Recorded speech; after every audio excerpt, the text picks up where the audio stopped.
Ang Pilipinas ngayon. Narito na ang pinakamainit na mga balita na nakalap sa bawat sulok ng bansa. Ihahatid sa bawat Pilipino saan man kayo sa mundo. Ang Pilipinas ngayon. Pakinggan ang bawat kaganapan sa bawat lalawigan. Ito ang Pilipinas ngayon.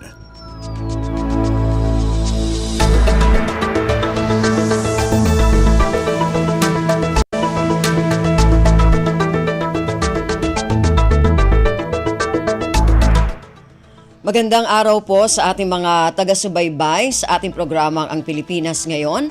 Ako po si Ven Blones. Samahan po ninyo ako sa kabuuan ng ating programa ngayong araw na ito. Kapapalooban pa rin po ng ilan sa mga pangunahing balita mula dito sa ating bansa. Kasama na ang mga segmentong balitang negosyo, balitang pampalakasan, balitang showbiz at mga balita mula sa iba't ibang rehiyon at lalawigan sa ating bansa para sa ating regional news. Samantala, maaari niyo po kaming sundan sa aming Facebook page, ang Radyo Pilipinas World Service. Paki-follow, like at share na rin po. Antabayanan, sa inyo na sa ilang sandali ang ating programang Ang Pilipinas Ngayon.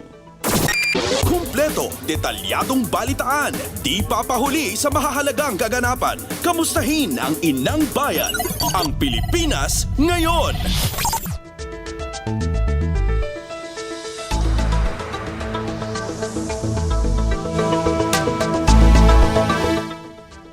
Sa ating mga balita, naniniwala si Pangulong Ferdinand Romualdez Marcos Jr. na tatawid ng 20th Congress ang impeachment proceedings kay Vice President Sara Duterte. Sa isang ambush interview, sinabi ng Pangulo na malinaw na tatawid sa susunod na Kongreso ang paglilitis at hindi anya nito nakikita na kakayaning tapusin ang trial o paglilitis bago dumating ang mga bagong halal na mga senador. Kaugnay nito, inihayag ng Pangulo na kanila ding titignan ang hakbang ni Senate President Cheese Escudero ukol dito, partikular sa kung paano maisasagawa ng mapayapa ang transition o paglipat mula 19th patungo sa 20th Congress. Para sa Pangulo, wala siyang nakikitang kontrobersya sakaling umabot o tumawid ang paglilitis sa ikalawang Pangulo mula 19th patungong 20th Congress. Sa bandang huli, binigyang diin ng Pangulo na nasa pagpapasya pa rin ng mga senador kung ano ang kahihinatnan ng impeachment ng Vice-Presidente. It is very clear that it will. Because there's no way that even if they start the trial now, that they will finish it before the new senators come in. So, well, again, the senators will decide. Si Pangulong Ferdinand Romualdez Marcos Jr. Pasada ng mga balita mula sa Pilipinas para sa mga Pilipino saan man sa mundo. Ang Pilipinas ngayon. Ipinag-utos ni Pangulong Ferdinand Romualdez Marcos Jr. na gawing ligtas ang mga lansangan bilang bahagi ng layunin ng administrasyon na pagaanin ang buhay ng mga Pilipino. Ayon sa Pangulo, maigting ang kampanya ng bagong liderato ng pambansang pulisya para sa mas maraming nakakalat na pulis sa mga lansangan sa pamamagitan ng mas pinalakas na police visibility. Ang detalye ng balitang ito mula kay Alvin Baltazar. Binigyan din ni Pangulong Ferdinand Marcos Jr. na parte sa pagnanais ng kanyang administrasyon na maging magaang ang buhay ng mga Pilipino kaya pinaiigting ang kampanya na gawin ligtas ang mga lansangan. Ayon sa Pangulo, makakaambag sa buhay ng mga Pilipino kung matiyak ng pamahalaan ang kanilang kaligtasan kahit sila ay nasa labas ng kanilang tahanan. Ito naman sabi ng Pangulo ang pangunahing direksyon na kanyang inilalatag sa mga miyembro ng gabinete. Ito ay kung paano pagiginawain ang buhay ng bawat Pilipino, sabi ng punong ekutibo. Sa ngayon ay maigting ang kampanya ng bagong liderato ng PNP para sa mas maraming nakakalat na pulis sa mga lansangan sa pamamagitan ng mas pinalakas na police visibility o ang Cops on the Beat na maganda naman anya ang feedback. Pakinggan natin si Pangulong Ferdinand Marcos Jr. Sinimulan natin ang pagdideploy ng mas maraming pulis o yung tinatawag nating Cops on the Beat. Naging maganda naman ang feedback nito. Sabi ng mga tao ay malaki talaga ang natutulong pagka sila ay maging panatag. Mula sa Palasyo ng Malacanang para sa Bagong Pilipinas, Alvin Baltazar, Radyo Pilipinas, Radyo Publiko. Ang Pilipinas ngayon, kasama si Ven Blones.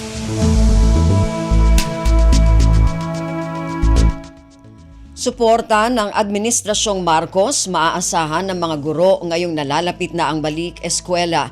Binigyang diin ni Pangulong Ferdinand Romualdez Marcos Jr. na mayroong mahalagang papel ang mga guro sa paghubog ng kinabukasan ng bansa. Ang detalye ng balitang ito mula kay Raquel Bayan. Makakaasa ng buong suporta ang mga guro mula sa Marcos Administration sa harap ng nalalapit na pagbubukas ng klase sa susunod na linggo.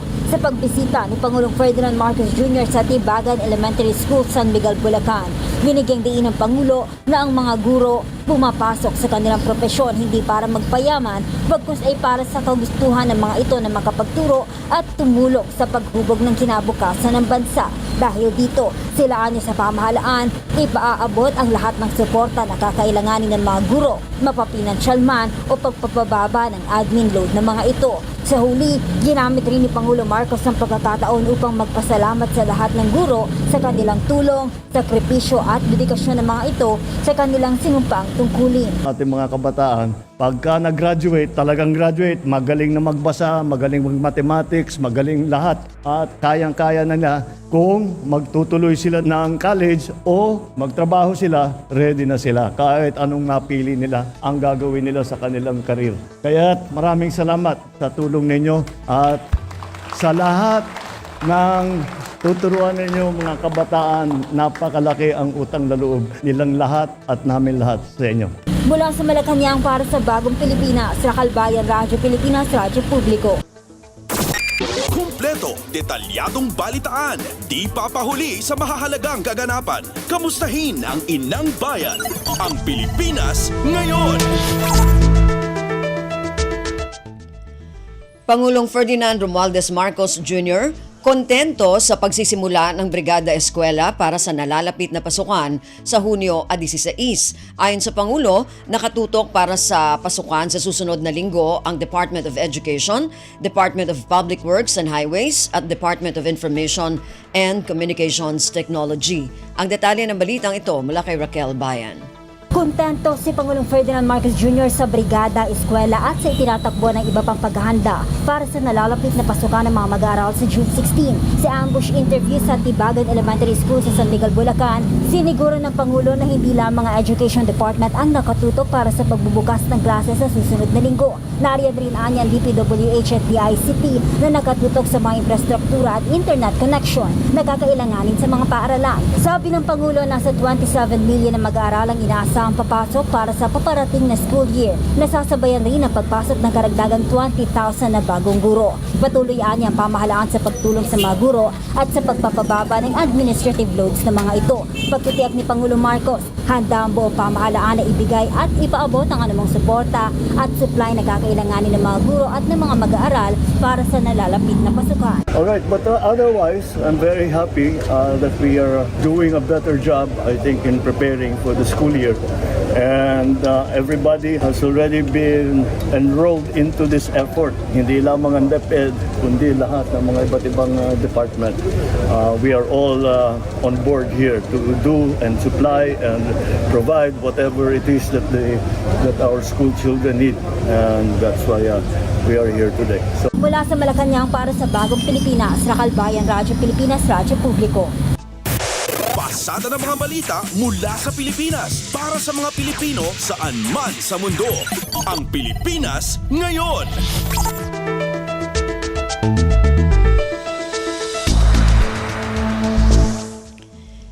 Ipinag-utos ni Pangulong Ferdinand Romualdez Marcos Jr. ang agarang rehabilitasyon ng mga pampublikong paaralan na itinayo noon pang panahon ng kanyang ama na si dating Pangulong Ferdinand E. Marcos Sr.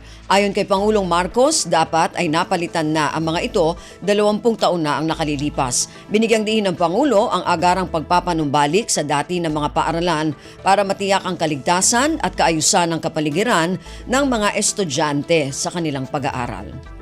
Ang Marcos type school building was supposed to be replaced between 20 and 30 years. Ang life niyan is 20 to 30 years.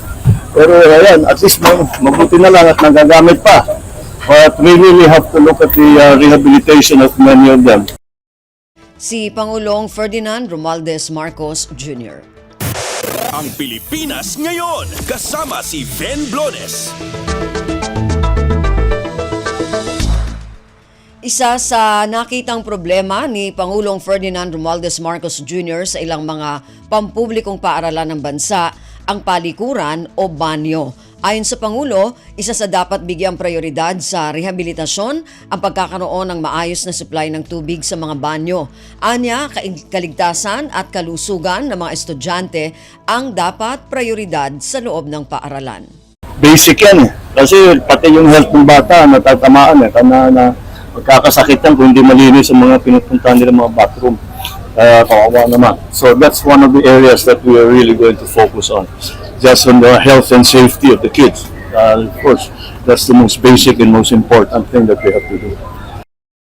Si Pangulong Ferdinand Romualdez Marcos Jr.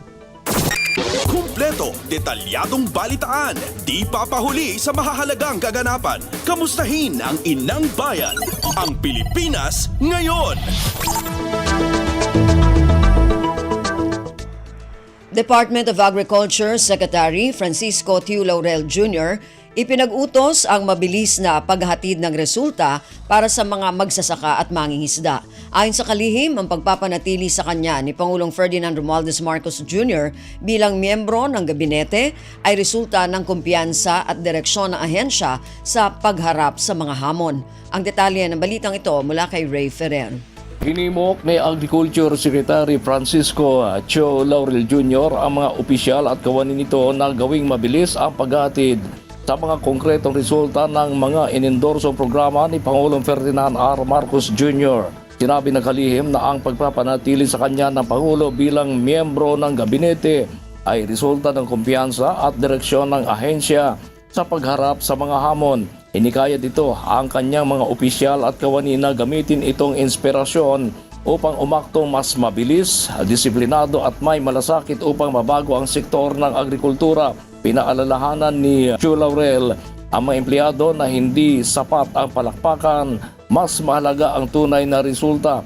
Paalala pa ng kalihim na 3 taon na lamang ang natitira sa Marcos administration upang ihatid ang pangako mas magandang buhay para sa mga magsasaka at mangingisda. Nakatakda ng ipresenta ng DA ang 2026 budget sa Kongreso sa darating na mga buwan. Dapat lang anyang nakanda ang ahensya na ipatupad ang mga proyekto ng walang delay. Para sa Bagong Pilipinas, Ray Ferrer, Radyo Pilipinas, Radyo Publiko. Ang Pilipinas ngayon, kasama si Ven Blodes. Magsisilbing pundasyon sa magkatuwang na pagsasanay at operasyon para sa humanitarian assistance and disaster response ng Armed Forces of the Philippines o AFP at Japan Self-Defense Forces ang Reciprocal Access Agreement o RAA. Sa panayam ng Radyo Pilipinas, sinabi ni AFP spokesperson Colonel Francel Padilla na palalawigin nito ang interoperability para maibsan ang mga hamon sa pagresponde sa mga sakuna dahil sa makabagong teknolohiya ng Japan. Palalalimin din ito ang kooperasyong pangdepensa ng dalawang bansa. We welcome po itong development na ito and tinitignan po natin, marami na din po tayong activities with them, sir. Meron na po tayong multilateral maritime exercises na kinokonduct. Sir, mas magiging malawak pa itong mga ground operations din natin with them. And makakaasa po kayo na talaga pong ang inyong sandatahang lakas ng Pilipinas ay gagawin po ang lahat para po ma-upskill ang ating mga personnel and of course ma-improve po yung operations natin dito po sa ating modernong mga kinahaharap po para po sa ating sambayan ng Pilipinas. Si AFP spokesperson Colonel Francel Padilla. Kumpleto, detalyadong balitaan, di papahuli sa mahahalagang kaganapan. Kamustahin ang inang bayan, ang Pilipinas ngayon.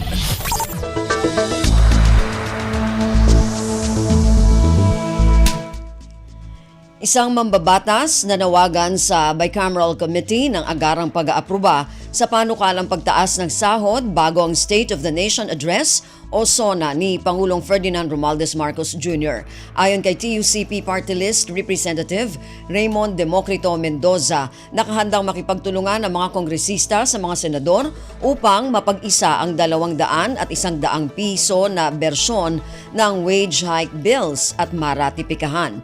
Ang detalye ng balitang ito mula kay Kathleen Forbes. Hiniling ni TUCP Party List Representative Raymond Democrito Mendoza na agad ikasambay Cameral Conference Committee upang mapag-isa at maaprubahan ang panukalang batas para sa aumento sa sahod ng mga minimum wage earners bago matapos ang 19th Congress. Anya mahalagang mais ang batas ito sa lalong madaling panahon upang maipahayag ng Pangulo Ferdinand R. Marcos Jr. sa kanyang State of the Nation address sa Hulyo bilang konkretong tugon sa panawagan ng mga manggagawang Pilipino. Saad pa niya nakahanda sila makipagtulungan sa mga kasama senador upang mapag-isa ang 200 pesos at 100 pesos na bersyon ng wage hike bills at maratipikahan. Pinabulaanan din ni Mendoza ang mga babala na malalaking negosyante na ang wage hike ay magdudulot ng mataas na inflation, kawalan ng trabaho at pagsasara ng negosyo. Ayon-anya sa pag-aaral ng Ibon Foundation, ang 200 pesos na dagdag sahod ay katumbas lamang ng 9 hanggang 15% na kita ng mga negosyo mula sa micro hanggang malalaking kumpanya. Ang mga barangay microbusiness enterprises ay may umiiral na rin anyang exemptions habang ang mga korporasyon at MSMEs ay mayroon ng nakukuhang benepisyo at insentibo sa ilalim ng Create at Create More. Para sa Bagong Pilipinas, Katin Forbes, Radyo Pilipinas, Radyo Publiko. Kumpleto, detalyadong balitaan, di papahuli sa mahahalagang kaganapan. Kamustahin ang inang bayan, ang Pilipinas ngayon.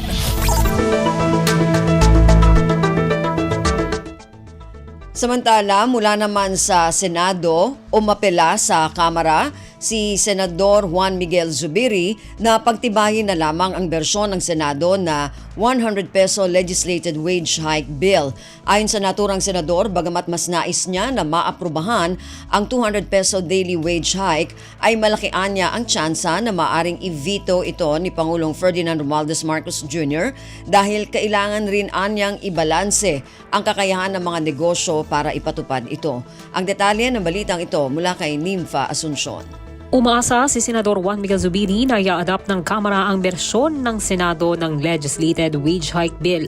Naniniwala kasi si Zubiri na mas malaki ang tsansa na hindi ma-veto ni Pangulong Ferdinand R. Marcos Jr. ang bersyon nila na 100 pesos legislated wage hike bill na ibinaprubahan ng Senado kumpara sa 200 pesos na bersyon ng Kamara. Ayon sa senador, bagamat nais niya sanang ang 200 pesos na daily wage hike ang maaprubahan, ay malaki naman ang tsansa ang ma-veto nito ni Pangulong Marcos dahil kailangan ding ibalanse ang kakayahan naman ng mga negosyante na ipatupad ito. Pinunto ng mambabatas na kung pipilitin kasi ang 200 pesos version ng Kamara ay baka maraming negosyo ang magsara o magbawas ng mga manggagawa. Kung pagsisikapan anya ng dalawang kapulungan ng Kongreso ay makakaya pang maipasa itong legislated wage hike bill bago magsara ang 19 Congress Senate sa Miyerkules. Narito ang bahagi ng pahayag ni Senador Zubiri.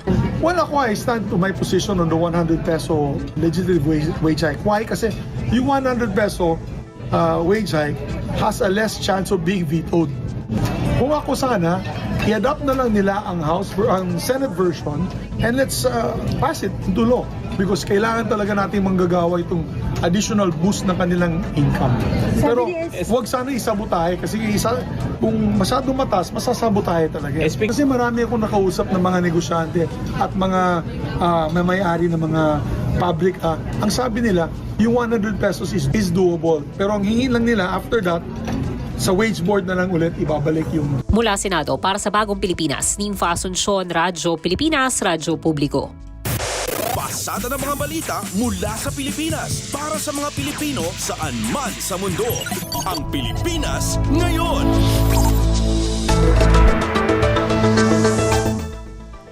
Batas para mapunan ang 80 pwesto sa parliamentary seat sa Bangsamoro Autonomous Region in Muslim Mindanao o BARMM dapat nang matapos ayon sa Commission on Elections o COMELEC. Ayon kay COMELEC Chairperson George Erwin Garcia, bagamat hindi pinupuwersa ang BARMM government, ay kailangang matugunan na ang 7 na bakanting pwesto sa parlamento na nakalaan para sa lalawigan ng Sulu. Ang detalye ng balitang ito mula kay DK Zarate. Nagpadala ng sulat ang Commission on Elections sa liderato ng Bangsamoro para mapunan na ang 80 pwesto. Ito ay dahil sa nalalapit ng eleksyon sa Oktubre. Ayon kay COMELEC Chairman George Erwin Garcia, dapat ngayong linggo matugunan na ang 7 na bakanting pwesto sa parlamento na nakalaan sa Sulu. Paliwanag ni Garcia, hindi nila pinipressure ang BARM government. Gayunman, kung hindi ito matatapos sa nakatakdang panahon, ay magkakaroon ng problema sa pag-imprinta ng balota at pag-aayon ng Certificate of Candidacy sa mga apektadong lugar. Mula sa lungsod ng Maynila para sa Bagong Pilipinas, DK Sarate, Radyo Pilipinas, Radyo Publiko. Ang Pilipinas ngayon, kasama si Ben Blones.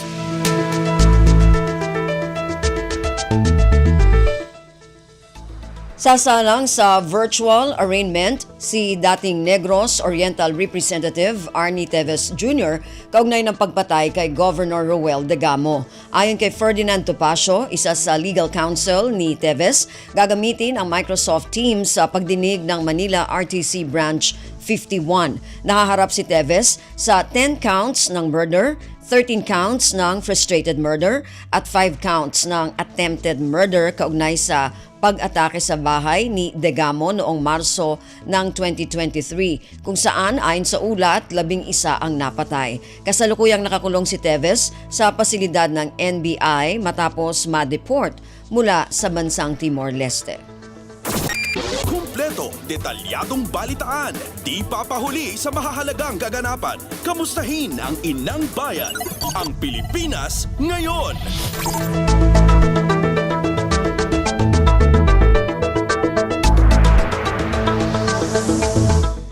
Narinig po ninyo ang ilan sa mga pangunahing balita mula dito sa ating bansa. Samantala, antabayanan naman po ang mga balita mula sa iba't ibang rehiyon at lalawigan dito sa Pilipinas para sa ating regional news pagkatapos po ng ilang mga paalala. Mas patatagin pa ang relasyon at ugnayan ng Pilipinas at Singapore. Yan ang binigyan din ni Pangulong Ferdinand R. Marcos Jr. sa kanyang pahayag sa joint press conference kaharap ang Singaporean delegation. Singapore remains one of our country's most important investors. I express my hope that we will remain an important destination for these investments and that the collaboration of our private sectors, both in the Philippines and in the region, will further deepen and adapt to global developments. Hindi naman kilalimutan ng Pangulo na pasalamatan ang Singaporean government para sa kanilang suporta sa mga Pilipinong naniniraan at nagtatrabaho sa kanilang bansa. I also extend our sincere appreciation to Singapore for ensuring the welfare, security, and safety of the 200,000 more or less Filipino community residing in Singapore. Para sa iba pang mga balita at impormasyon, manatiling nakatuto.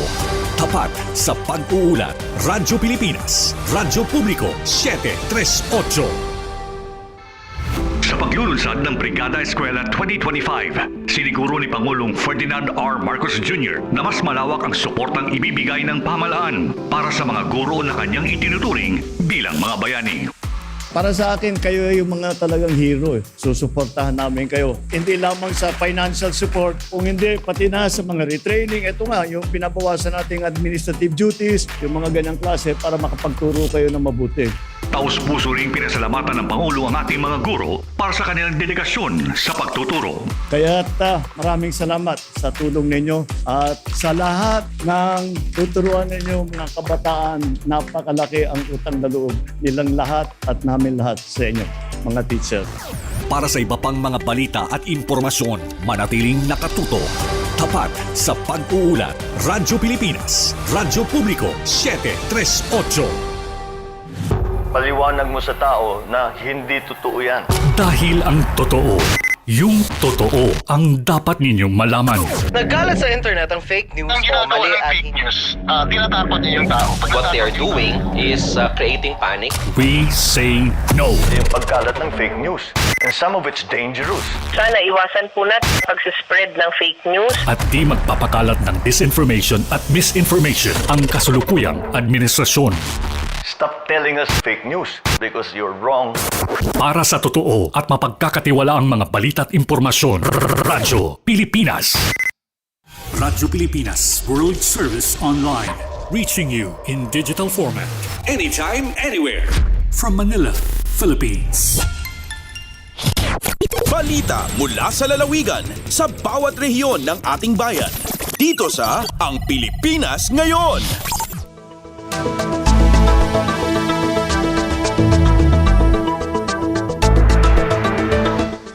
Nagbabalik po ang ating programang Ang Pilipinas Ngayon. Dadako naman po tayo sa ating regional news para sa araw na ito. Unahin natin ang mga balita mula sa rehiyon ng Luzon. Mula sa Lawag, Juris Doctor Degree ibinigay ng Mariano Marcos State University sa mga batch 2013 hanggang 2018 law graduates. Ang detalye ng balitang ito mula kay Rani Dorilag. Inpaid ni Mariano Marcos State University College of Law ti Juris Doctor Degrees kadagiti dating estudyante manipud iti batch 2013 agingga iti 2018 dedikit mangipasimudaag ti formal transition ti MMSU law graduates manipud iti academic years 2012 to 2013 agingga iti 2017 to 2018 manipud iti Bachelor of Laws degree iti JD program. Iti nasong atignay ket mayan nato iti 2018 mandate iti Legal Education Board akasapulan nga amin a Philippine Law Schools ket mangipaay ti JD degree tapno mailinya ti legal education ti pagilyan iti biyang ti international standards ken mabigbig dagiti law graduate nga highly trained professionals. Segon kini retired Chief Justice Gustavo Peralta iti kaadda dagiti law graduates ket niyarkus kadakwada dagiti four core values iti knowledge, inclusiveness, spiritualism ken social responsibility. Iti naangay conferment ket indawluan the Attorney Brian J. Corpus din iti College of Law, Professor Henedin Aguinaldo, University Registrar Director, ken Dr. Aris Reynold Cahigal, Vice President for Academic Affairs, anangi representar ken ni University President Dr. Virgilio Julius Manzano Jr. Kinablawan ni Dr. Cahigal dagiti abogado anayawatan ti JD degree asaan laing a credential dayto ingem gedi refleksyon iti academic, ethical ken kinaprofesional anangi rengpas ken mangipasumudag a nakalinyada iti global standards iti biyang ti legal education. Sipod na establisar ti MMSU College of Law iti tawen 2008 umaboten iti 12 nga batches dagiti nagturpos ket nagunod pa iti 100% passing rate para kadagiti first time bar exam takers iti tawen 2022 ken 2024. Mula Radyo Pilipinas Lawag, Rani Dorilag para sa Radyo Pilipinas World Service. Balita mula sa lalawigan sa bawat rehiyon ng ating bayan. Dito sa Ang Pilipinas Ngayon.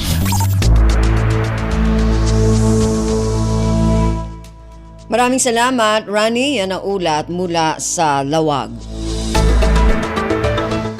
Samantala, dumako naman tayo sa Agoo, region-wide celebration ng ika-30 Migrant Workers Day sa La Union.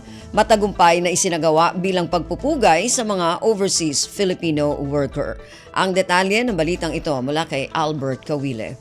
Nabaligyan na ngay ti Maika Talupulo a Migrant Workers Day celebration. Iti na pa na Biyernes, Hunyo 6, iti Don Mariano Marcos Memorial State University North La Union Campus. Indawluan da ito iti Overseas Workers Welfare Administration Region 1. Iti panakitinulong ti Department of Migrant Workers, DIMSU, ken iti iliti Baknotan. Napadayawan iti selebrasyon dagiti Overseas Filipino Workers ken dagiti napataga kontribusyon da iti pagilyan. Ni Nico Fontanilla nang ibagi ken ni Baknotan Mayor Divine Fontanilla kaya nang itati mensahe ti panagsaludo ken panagyaman kadagiti OFWs kinuna na ti balegi ti tonggal OFW ket balegi ti tonggal Pilipino na itampok iti selebrasyon nagiti pasalip iti panagkanta ken panagsala awarding ceremony raffle draw ken entertainment segments adupay dagiti food booths ken palarong Pinoy anang linglingay kadagiti Team Mabuno inatindaran ti programa dagiti opisyalis ti OWA ken DMW Region 1 pakiramanan ni Director Gerardo Remorin ti OWA ken Director Christian Ray Season ti DMW. Manipod RP Ago, Albert Kawile para Radyo Pilipinas World Service. Balita mula sa lalawigan sa bawat rehiyon ng ating bayan. Dito sa Ang Pilipinas Ngayon. Maraming salamat, Albert. Yan ang ulat mula sa Agoo at kabuang ulat mula sa rehiyon ng Luzon. Dumako naman tayo sa rehiyon ng Kabisayaan mula sa Borongan. Humigit kumulang 350,000 piso na kita ng mga magsasaka sa San Policarpio, Eastern Samar mula sa isinasagawang livelihood project sa ilalim ng SAAD program ng Department of Agriculture o DA Region 8. Ang detalye ng balitang ito mula kay Dayan Camplon. Inabot por lo menos sa 350,000 pesos sa doon kabugusan nga kantidad nga na-generate nga income han mga parag-uma, Bangon, Alugan, Tanawan, Santa Cruz, Corn and Cassava Farmers Association at San Policarpo, Eastern Samar. Irin didahan hira sobra sa katuing operasyon na gindudumara nga pakabuhian, ipinaagihan egg layer production project gikan na Special Area for Agricultural Development or SAAD Program Phase 2 ang Department of Agriculture. Ini nga nasabi nga kita na generate gikan han ira nakarawat nga poultry inputs. Ngayon lalakipan hin 408 heads hin ready-to-lay chickens, feeds nga iba pa nga inputs nga nagkantidad hin 800,000 pesos sa kabugusan na tuig 2023. Hasobra tuig nga operasyon, hirin naka-generate na sabi nga kita nga naging pamaagi naman makapag-expand at dun ira egg farming. Din hirin nakapalitin kadugangan 244 heads hin ready-to-lay chickens. Tikang Dilia Syudadhan Borongan, Dayan Camplon para Radyo Pilipinas World Service. Balita mula sa lalawigan sa bawat rehiyon ng ating bayan. Dito sa Ang Pilipinas Ngayon. Maraming salamat, Dayan. Yan ang ulat mula sa Borongan. Samantala, dumako naman tayo sa Sogod Agro Fair sa bayan ng Anahawan, Southern Leyte. Formal nang binuksan. Ang detalye ng balitang ito mula kay Ria Mikate. Giablihan na ang Agro Fair sa lungsod sa Nawan Southern Leyte kagapong adlaw Hunyo 9. Tipikini sa highlights makalihukan sa pagsaulog sa Town Fiesta din paagi sa pagbida sa dagreng produktong agrikultural sa dagreng asosasyon sa maguma sa lungsod. Nasairan sa Radyo Pilipinas pinagi ang agricultural technician Anna Hurtado nga barato nga malagot mo no tanon prutas ug banpang agrikultural nga mga produkto. Ang garantisado nga napalit ug mapalit pa sa mga lublupyo kutob karong adlaw Hunyo 10. Dugang yana doon na usab pegayon nga mga indigay sama sa pinaka, both contest, cooking contest ug bugsay contest. Sa laing bahin, gipaubos usab ang mga livestock honors sa Seminary Kabahin sa Feedway Nutrition ug Prima Animal Health. Karong adlaw, gikatakdang pasidunggan ng mga best farmer ug fisher folk apil na usab ang mga mananaog sa nagkadaiyang indigay. Gikan sa Radyo Pilipinas, sugod kini si Ria Mikati alang sa Radyo Pilipinas World Service. Balita mula sa lalawigan sa bawat rehiyon ng ating bayan. Dito sa Ang Pilipinas Ngayon.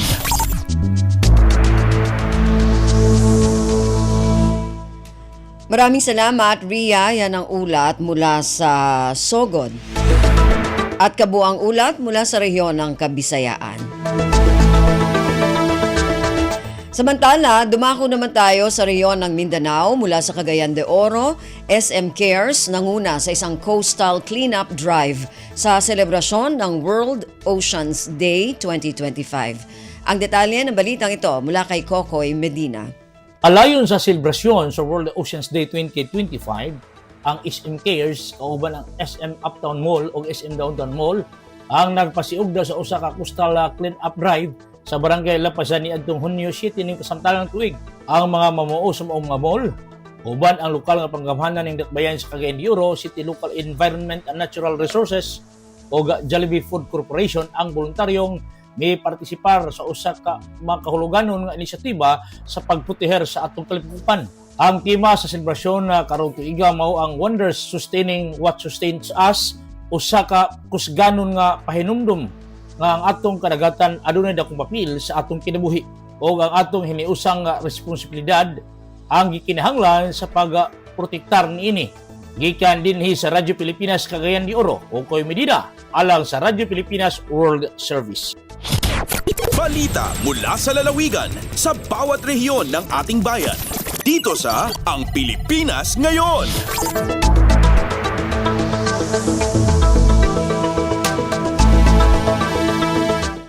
Maraming salamat, Kokoy, mula dyan sa Cagayan de Oro.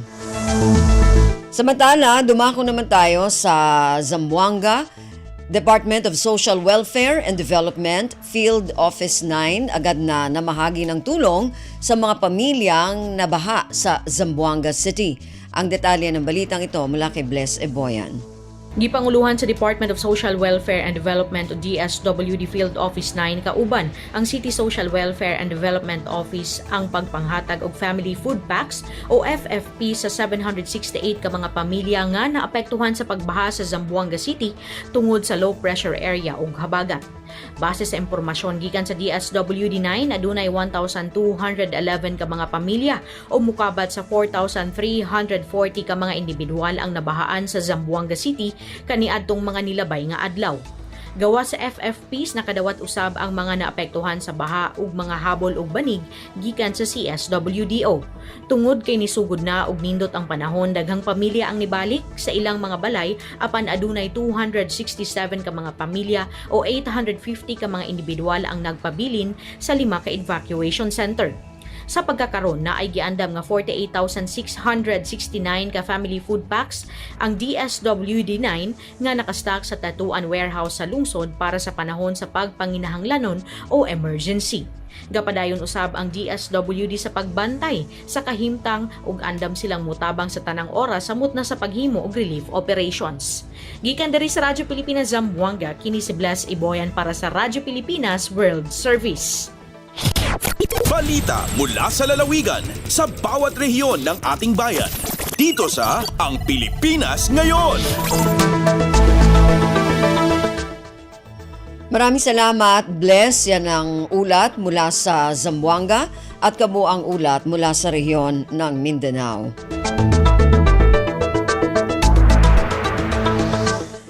Narinig po ninyo ang ating regional news para sa araw na ito. Kalipunan ng mga balita mula sa iba't ibang rehiyon at lalawigan dito sa Pilipinas. Samantala, antabayanan naman po ang ating mga segmentong Balitang Negosyo, Balitang Pampalakasan at Balitang Showbiz. Yan po sa pagbabalik ng ating programang Ang Pilipinas Ngayon.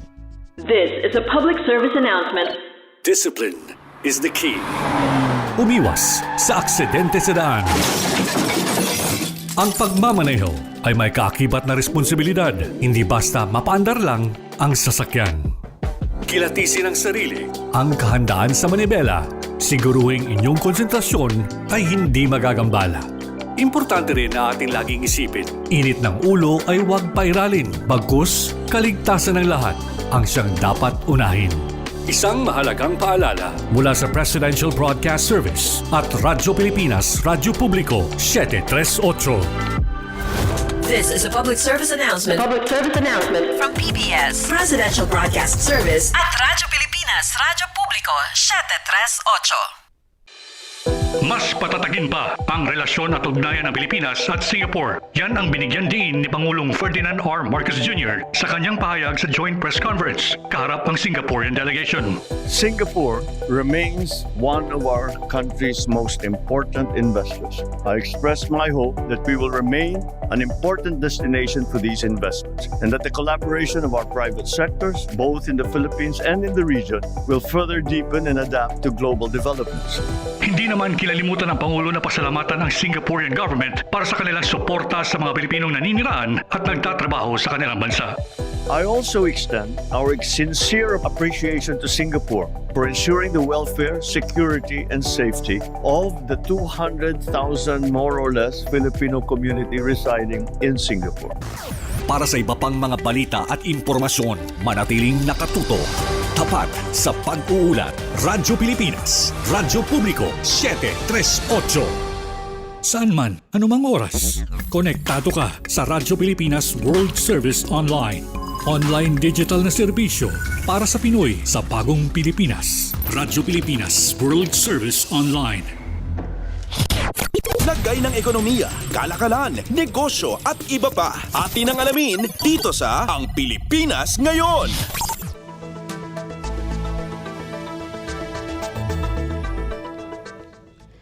Nagbabalik na po ang ating programang Ang Pilipinas Ngayon at narito na po ang ating segmentong Balitang Negosyo at Kalakalan.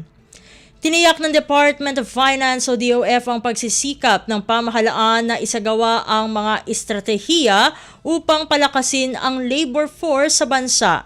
Ginawa ni Finance Secretary Ralph Recto ang pahayag kasunod ng inilabas na April Labor Force Survey kung saan nananatiling mababa at nasa target ang unemployment rate ng bansa sa 4.0% average ngayong taon, mas mababa sa 4.4% hanggang 4.7% na target na itinakda sa Philippine Development Plan o PDP 2023 to 2028.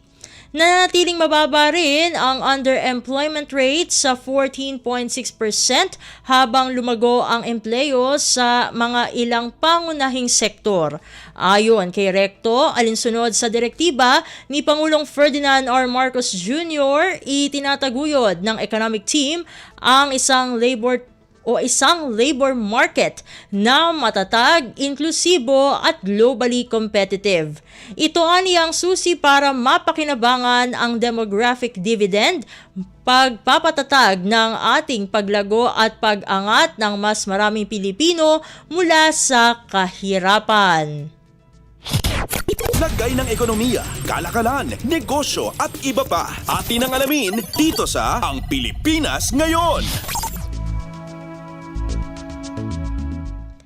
Sa iba pang mga balita, inaprubahan naman ng Fiscal Incentives Review Board o FIRB ang 20.9 bilyong pisong halaga ng tax subsidy para sa ilang ahensya ng pamahalaan upang mas mapabilis at mapahusay ang pagbibigay ng serbisyong pampubliko para sa mga Pilipino.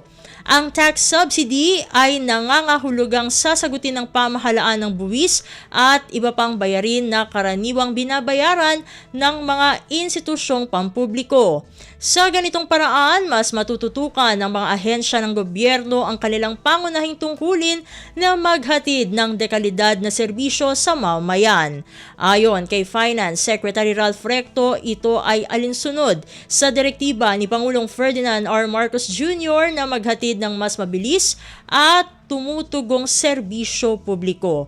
Kabilang sa mga ahensyang nabigyan ng tax subsidy para sa taong 2024 ay ang Manila International Airport Authority o MIAA na may 7.5 bilyong piso, National Power Corporation o NPC na may 6 na bilyong piso, Philippine Deposit Insurance Corporation o PDIC na may 4.5 bilyong piso, National Transmission Corporation o Transcom na may 2 bilyong piso, Armed Forces of the Philippines Commissary and Exchange Service o AFPCS na may 305 milyong piso, Bureau of the Treasury o BTR na may 223 milyong piso at UP National Institute of Physics na may 6.6 na milyong piso.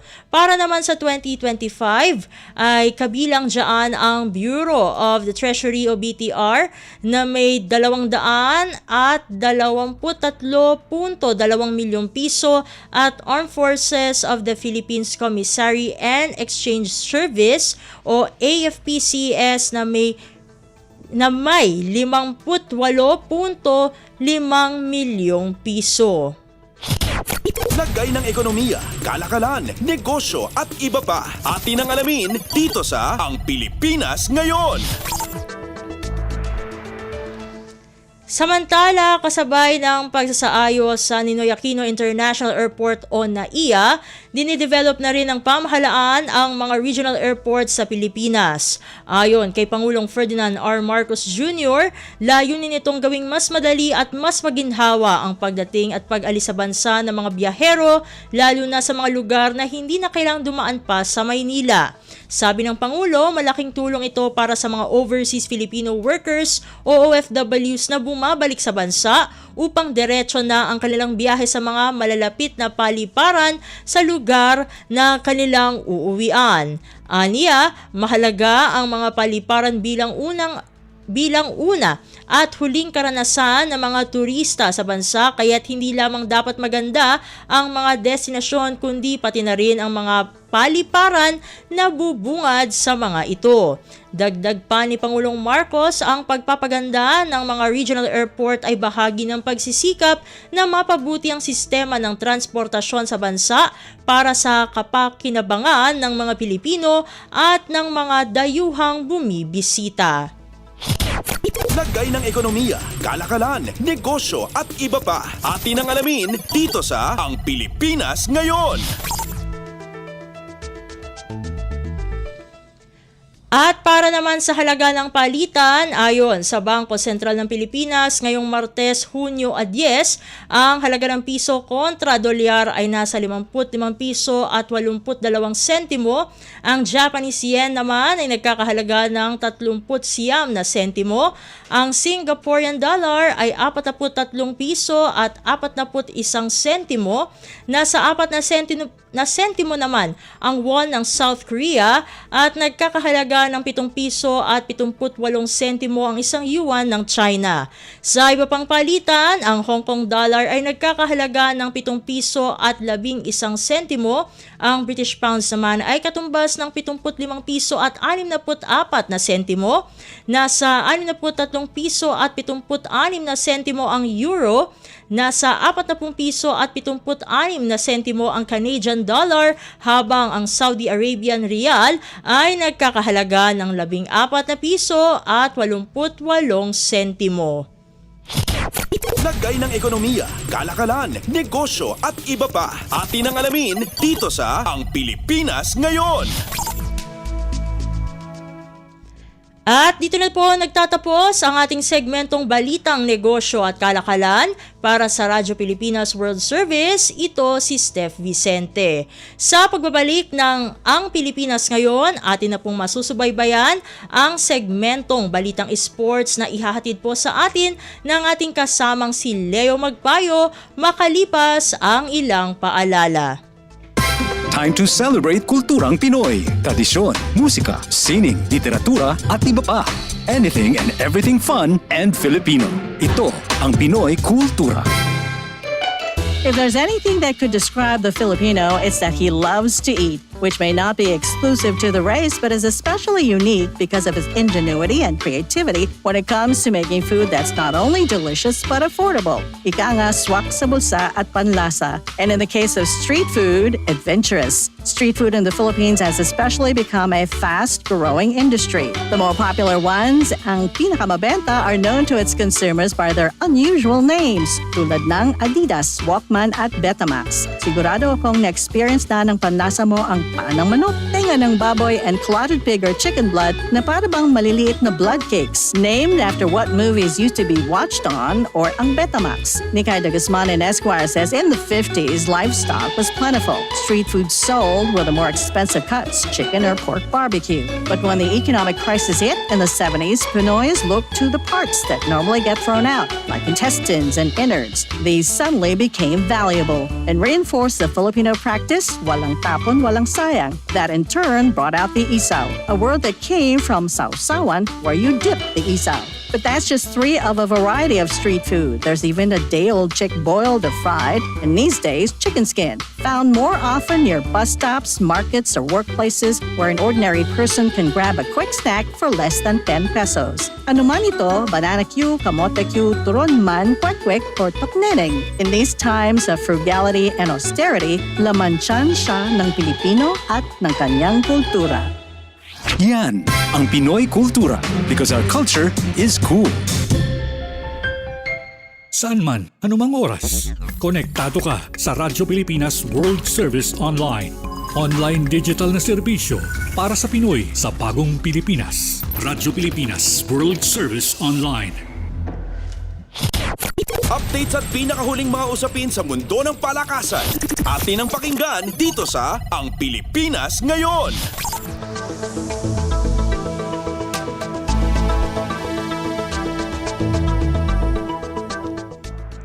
At nagbabalik po ang ating programang Ang Pilipinas Ngayon. Samantala, narito naman po ang sports balita. Nagkamali sa huli ang Alas Pilipinas laban sa Iran para kunin ang kanilang unang talo sa 2025 ABC Women's Volleyball Nations Cup sa score na 25-16, 21-25, 26-24, 23-25 at 13-15 sa larong ginanap sa Dong An Gymnasium sa Vietnam nitong Lunes. Abante ng 2-1 sets, nagtangkang humabol ang Alas sa 4th set kung saan sa likuran ni Shaina Nitura at Vanny Gandler na mula sa bench ay binura nila ang 3 puntos para lumapit sa 18-19.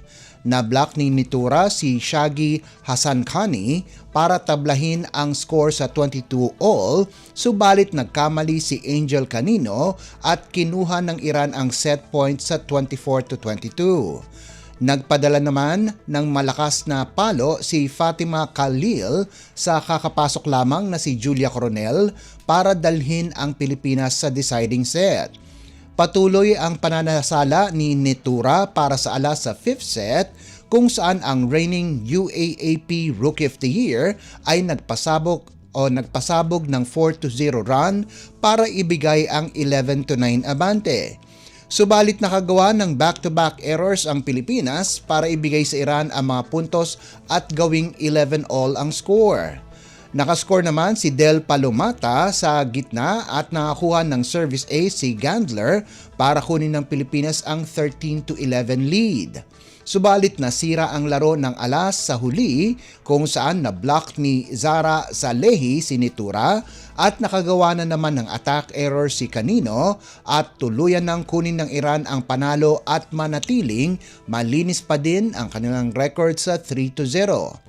Lumabas pa din na may pinakamaraming puntos si Canino para sa Pilipinas sa nagawa nitong 20 puntos galing sa 17 attacks, 2 blocks at 1 service ace, habang sina Ea Laure at Palomata ay nagambag ng 16 at 10 markers ayon sa pagkakasunod.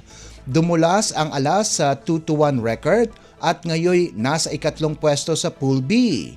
Kailangan nilang manalo sa malalakas na koponan ng New Zealand sa Miyerkules at Kazakhstan sa Huwebes para mapalakas ang kanilang kontensyon. Tanging ang 2 koponan sa 2 pool ang aabanse sa crossover semifinals kung saan ang kampyon ay makakakuha ng ticket sa 2026 Asian Women's Volleyball Championship. Updates at pinakahuling mga usapin sa mundo ng palakasan. Atin ang pakinggan dito sa Ang Pilipinas Ngayon.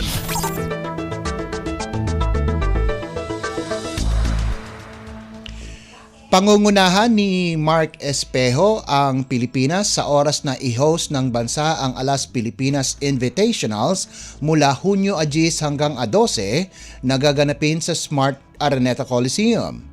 Ang outside spiker na matagal ng miyembro ng national team ang mangunguna sa 16 na kataong lineup na inanunsyo ng Philippine National Volleyball Federation o PNVF nitong Lunes, isang araw bago magsimula ang invitational tournament na layuning ihanda ang koponan para sa parating na 2025 FIVB Men's World Championship na gaganapin din dito sa bansa. Kasama din sa lineup ang mga regular national players na sina Joshua Retamar, Steven Rotter, Kim Malabunga, JP Bogaon, Joshua Umandal, Jack Kalingking, Lloyd Josafat at Louie Ramirez. Kinuha din ng PNVF ang serbisyo ng ilang collegiate stars katulad ni na Josh Ibanez ng University of Santo Tomas, Ken Batas ng Ateneo, Eko Adahar ng Lasal at ang 3 players ng National University na sina Peng Tagibolos, Leo Orjales at Buds Budin. At huling bumubuo ng squad ay si Filipino-American Jackson Reed. Bubuksan ng Alas men ang kanilang kampanya itong Martes laban sa Jakarta Bayangkara Presisi ng Indonesia bago tapatan ang Hyundai Capital Skywalkers ng South Korea at ang Thailand national team sa Miyerkules at Huwebes ayon sa pagkakasunod. Samantala, pinangalanan si volleyball star Eliza Valdez bilang isa sa mga ambassador para sa nalalapit na FIVB Men's Volleyball World Championship. Sinamahan ni Valdez ang Alas Pilipinas players na sina Brian Bagunas at Aya Laure bilang local ambassadors ng nasabing torneo. Inanunsyo ito nitong Lunes, 74 na araw bago ang World Championships at inanunsyo din ng Philippine National Volleyball Federation o PNVF ang partnership nito sa kumpanyang Rebisco. Updates at pinakahuling mga usapin sa mundo ng palakasan. Atin ang pakinggan dito sa Ang Pilipinas Ngayon.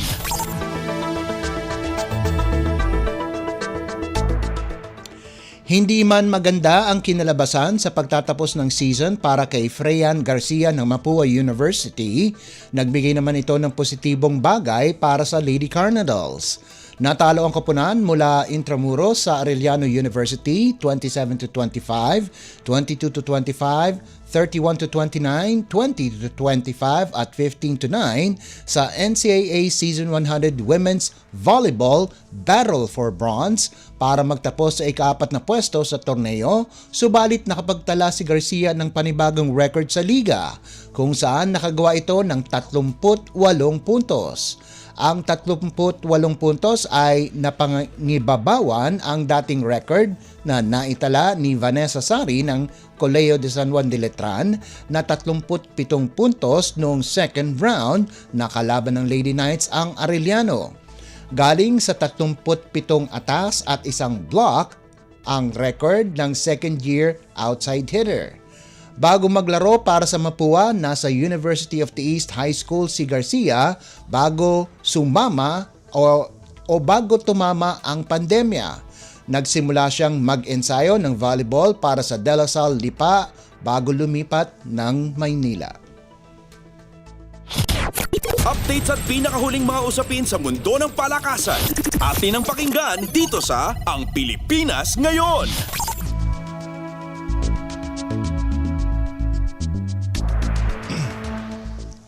At bilang pangwakas sa ating segmentong Balitang Sports, umasa sa magandang panimula ang University of Santo Tomas at biglang lumiyab sa huli para ibigay sa University of the Philippines ang 90-81 na pagkatalo sa 18th PhilOil Eco Oil Preseason Cup na ginanap sa PhilOil Eco Oil Center sa San Juan nitong Lunes. Binuksan ng Growling Tigers ang laro ng 16 na magkakasunod na puntos at binantayan ng husto ang opensa ng Fighting Maroons sa lahat ng quarters hanggang sa tuluyang kunin ang panalo. Patuloy ang impresibong performance ni Jello Crisostomo sa nalikom nitong 24 na puntos, 3 rebounds, 3 steals at 2 assists, habang ang team captain na si Nick Cabanyero ay nagtapos na may 13 markers para sa UST.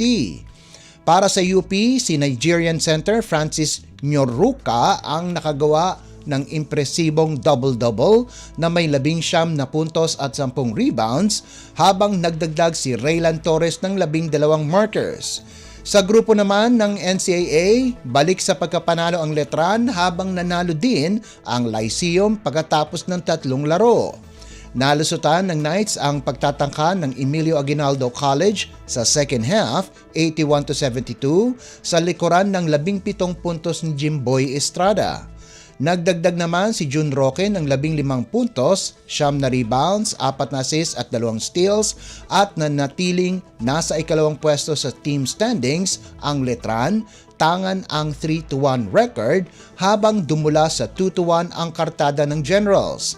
Pinangunahan naman ni Gael Montaño ang panalo ng Pirates kontra San Sebastian 84-70 sa nagawa nitong 17 puntos kasama na ang 3 triples. Nagambag naman si J.M. Bravo ng 12 puntos at 9 na rebounds para panatiliing walang panalo ang Golden Stags sa loob ng 4 na laro. Updates at pinakahuling mga usapin sa mundo ng palakasan.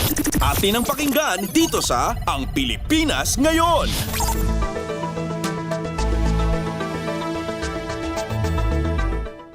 At yan ang pinakahuling balita sa larangan ng palakasan. Ito po si Leo Magpayo.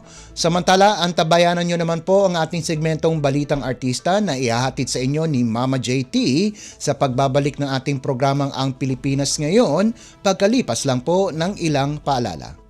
Huy, nabiktima ka na ba ng fake news sa panahon ng digital media? Learn how to spot fake news. Check the source. Kung di legit, dapat magduda. Check the purpose. Informative or troll post at clickbait lang. Check the ownership. Mapagkakatiwalaan ba ang pinagkukuhanan nito? Check the time and date. Baka naman outdated na yung news na yan, ha? SPOT. Together, let's spot fake news.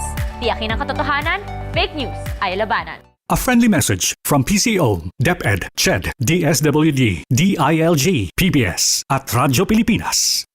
Saan man, anumang oras, konektado ka sa Radyo Pilipinas World Service Online.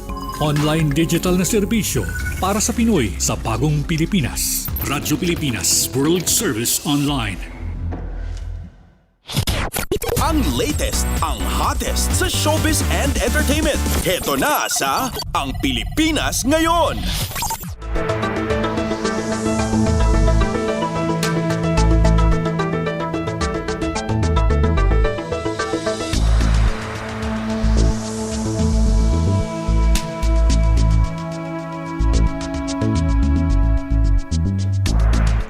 Nagbabalik po ang ating programang Ang Pilipinas Ngayon. At halu, magandang araw sa ating mga chismoso at chismosong nag-aabang ng mga trending na balita sa mundo ng showbiz. Ito na ang rasyada ng ating mga chika. Ang latest, ang hottest sa showbiz and entertainment. Heto na sa Ang Pilipinas Ngayon.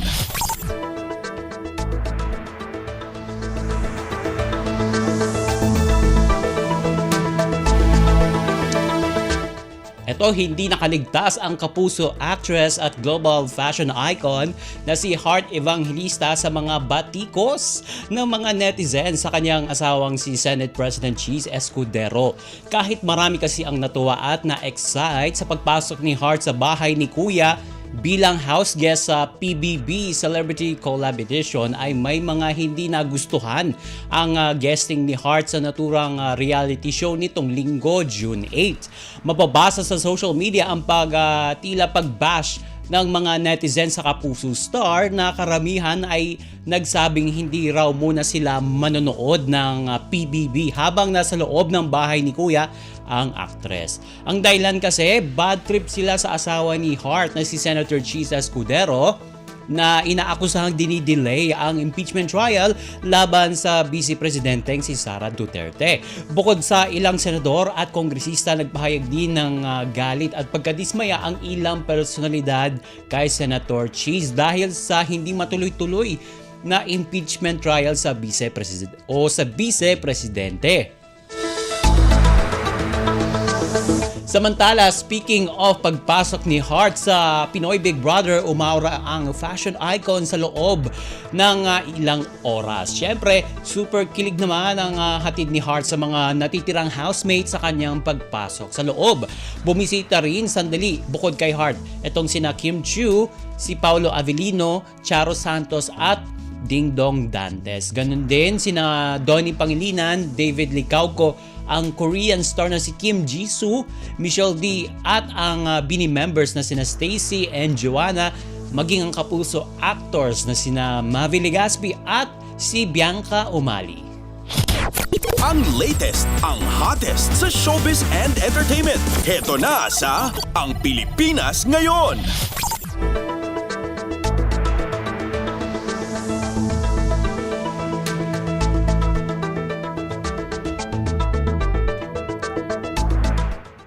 Dinumog ng maraming Pinoy at Pinoy fans ang homecoming parade ni Krishna Gravides, ang ating pambato na itinanghal na Miss World Asia 2025 na ginanap sa SM Mall of Asia sa Pasay City. Sa Instagram, masayang ibinandera ni Krishna ang ilang pictures ng naging parada niya, pati na rin yung mainit na pagtanggap sa kanya ng ating mga kababayan. Ang bungad na mensahe ng beauty queen sa kanyang post sa kanyang pagbabalik Pilipinas, quote-unquote, patuloy na iwawagayway ang ating watawat. Kasabay niyan ay nagpaabot ito ng kanyang taus-pusong pagpapasalamat sa pagmamahal at suporta ng ating mga kababayan. Siyempre, kwento pa ni Krishna, hindi raw ito na panghinaan ng loob dahil alam niyang suportado siya ng sambayanang Pilipino. Magugunitang ginanap ang Miss World 2025 competition sa India noong May 31 habang kinoronahan si Krishna bilang Miss World Asia 2025. Itinanghal naman na Miss World Americas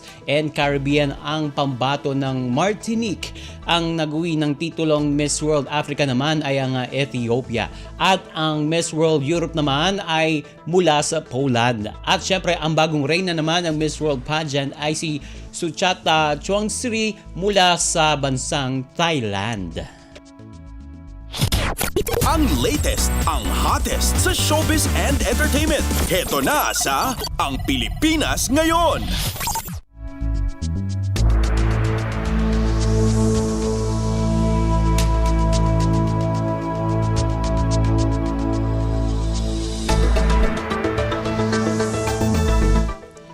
Pasadahan pa natin ang iba pang mga chika for today.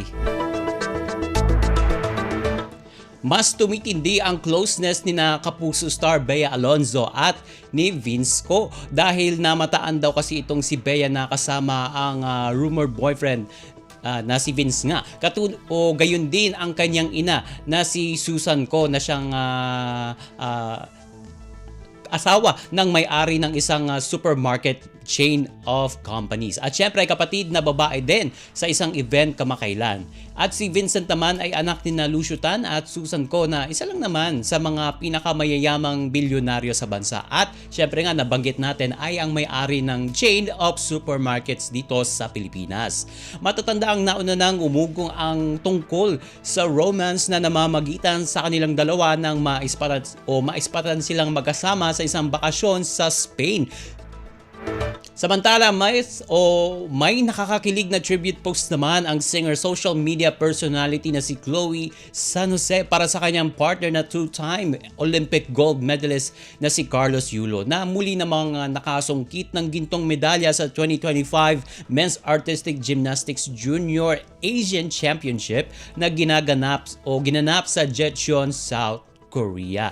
Kalakip ng Instagram post ni Chloe ay ang mga larawan nila ni Kaloy habang makikitang nakasabit sa huli ang bronze at gold medal na nasungkit niya. At parte nga ng kanyang mensahe kay Carlos ay ganito, quote and unquote, "You are more than an athlete. You are a living testament to grace under pressure, strength guided by purpose, and love led by the faith you carry, not just in your body but in your spirit." Sabi niya. Kasabay ng kanyang dedication para sa kanyang athlete boyfriend ay proud itong nagpasalamat sa panibagong tagumpay na nakamit nito. Ang latest, ang hottest sa showbiz and entertainment. Heto na sa Ang Pilipinas Ngayon.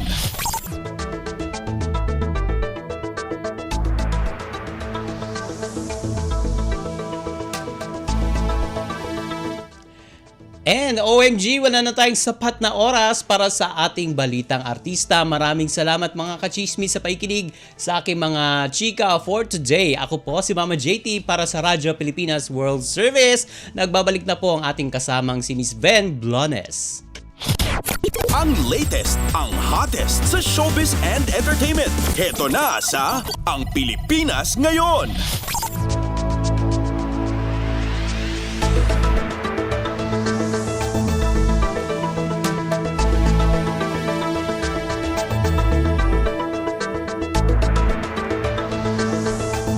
Narinig po ninyo ang ating mga segmentong Balitang Negosyo, Balitang Pampalakasan at Balitang Showbiz. At yan po ang kabuuan ng ating programang Ang Pilipinas Ngayon. Magpapasalamat muna tayo sa mga nakasama natin sa ating programa ngayong araw na ito. Sa ating mga executive producer, kina Jerome Toledo at Steph Vicente. Sa mga nakasama natin sa ating technical side, kina Susan Aizon, Milo Jonella, Hiro Lucero at Anthony Pimentel. Maraming salamat din sa mga kasamahan natin na nag-ulat para sa ating mga segmento, sa ating Balitang Negosyo kay Steph Vicente, Sa Balitang Pampalakasan kay Leo Magpayo at sa ating Balitang Showbiz kay Mama JT. Gayon din sa mga kasama natin na nag-ulat mula sa iba't ibang rehiyon at lalawigan dito sa Pilipinas para sa ating regional news at sa ating station manager na si Mr. Ray Sampang. Hanggang sa susunod na edisyon na ating programang Ang Pilipinas Ngayon, ako pong muli si Ven Blones. Maraming salamat po at mabuhay po tayong mga Pilipino. At yan ang Pilipinas Ngayon. Muling samahan si Ven Blones sa parehong oras at alamin ang pinakahuling mga kaganapan at balita saan man kayo naroon. Ang Pilipinas Ngayon.